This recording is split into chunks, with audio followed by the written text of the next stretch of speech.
Good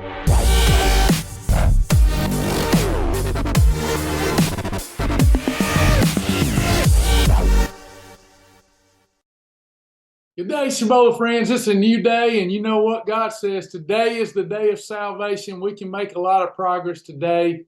The thought of the day, do you know the difference between a molehill and a mountain? Just the perspective. That's the difference. Another saying, what's the difference between the rut and the grave? Only the depth. It's all about perspective, everyone. You know, when I was a kid, I remember early in my childhood development, my mom and dad would make me go out in the garden and work in the garden, and they would call it hoeing your row. I would have to hoe my row. You know, I know a lot of the younger generation don't even know what I'm talking about. Hoe your row. They think you're talking about something else. But I would hoe my row. You know, I just a little kid. I remember one day the cousins were there, the other kids were there. But you know, my mom and her sister, they were all gonna, you know, work the garden because they're getting ready for the harvest season and to do some canning and things like that. And they said, you know, all the kids are gonna help hoe your row. So Travis, you got a row that you gotta hoe. Now, as a little kid, it looked like, I mean, it was the longest row. I don't remember if it was okra or green beans, whatever. But it was the longest row ever. It looked like it went on forever because I was so little.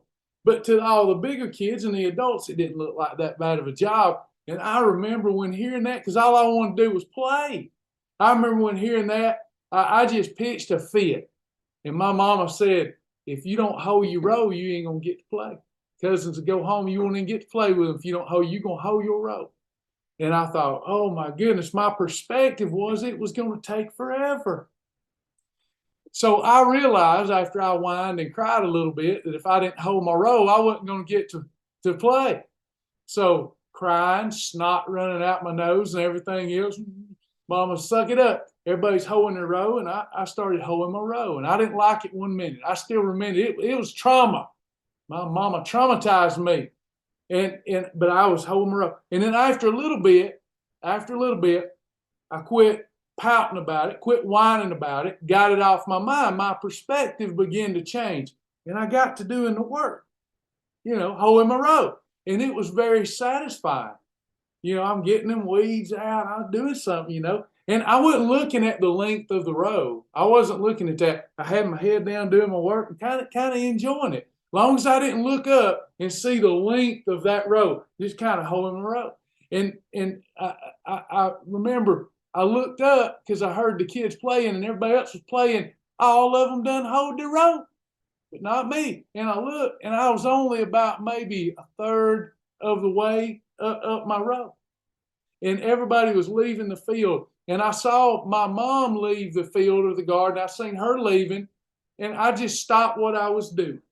And I started crying. I'll never forget it. And my mama seen me and see I was trying. I started putting forth the effort. I was giving it a fair effort. And my mom seen that I was crying, but seen that I was putting forth the effort. And you know what she did? She went and grabbed her hoe and went to the end of my row and then worked to me in the middle. And, you know, my whole perspective changed that day about work and getting the job done and how people will help you if you're putting forth your best effort.